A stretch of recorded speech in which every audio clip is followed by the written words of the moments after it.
I'm Dr. Philip Bew at the 21st Century Laser STEM Regenerative Medicine Institute, and today we are doing some umbilical cord stem cell grafting with Wharton's jelly to regenerate cartilage in the shoulder joint here. If you could focus in on that, you could see Donna here has lost a lot of her joint space in the shoulder. The shoulder is a ball and socket joint right here. And we are going to graft the stem cells into the shoulder joint to regenerate the cartilage, repair the rotator cuff. She's had 2 failed arthroscopic surgeries, supposedly repairs for the shoulder that did not work. So now we're going to do the regenerative medicine procedure to give her actually the stem cells to regenerate normal tissue in that shoulder joint to get her range of motion back. Right now she could barely even lift. Could you show how much you could lift your shoulder? Yeah, hardly at all. In fact, she has to use her other arm to do stuff like raise, wash your hair and all that, right? Mm-hmm. With a hair dryer. Okay. So here's how we mark the areas with laser guidance to make sure the cells are being put exactly in the areas of greatest inflammation, because stem cells will go to the areas of inflammation to repair. So this is an infrared thermometer. I'm going to start right about at her AC joint, about 86 degrees. See how it's getting more inflamed as we go down that scar site. At the end of the scar site, looks like that's where the inflammation is great. So I'm going to mark that as one area. Okay, and then we're going to go to the anterior shoulder. A lot of overlooked shoulder repairs. They don't look at the labrum or the biceps tendon, which is commonly torn along with the rotator cuff. It's part of the whole shoulder complex. 92.9, right there where the biceps tendon attaches, and it's probably very tender there, right? Okay, and then I'm going to go to the back just to make sure. We have supraspinatus. Looks infirmis face is good. Teres minor. Is that tender here? Yes. Okay, so we got teres minor we're going to do.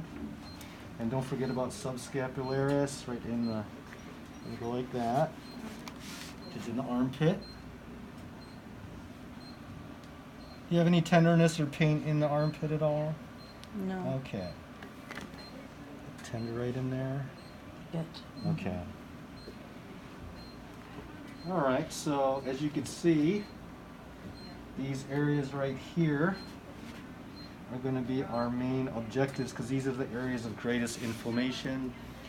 And the way stem cells work is they go to the areas of inflammation and pain because there's actually a homing signal that signals and activates the stem cells to go and do this repair.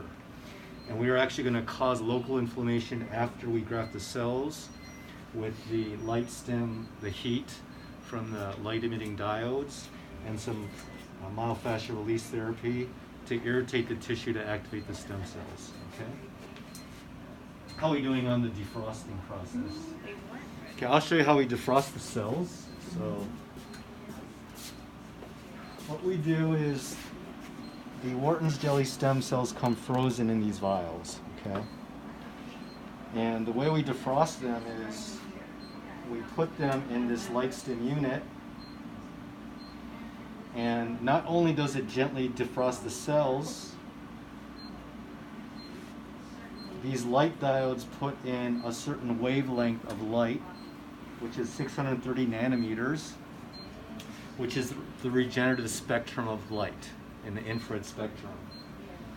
Once we put the cells inside her knees and her shoulder, what that's going to do is the cells are going to look for that light signal. It's called homing signal or paracrine signaling, and it's going to go and find that light signal and adhere to the target tissue. So that's how we make sure that the cells go to the target tissue, stay in repair, and actually grow. And we're actually going to have her do this light stim at home, because we're going to give her a home unit to continue to activate the cells and make sure they're growing. It's just like photosynthesis from the sun making vitamin D and strengthening your bones and joints, or if you put a plant on the windowsill they tend to grow towards the sun. It wants the ATP energy. Same with the stem cells. They need the ATP energy, the light, to help activate them. Okay. And Michelle, our stem cell grafter, you want to check to see if they're ready to be implanted, or it's a little frozen still, right? Okay, good.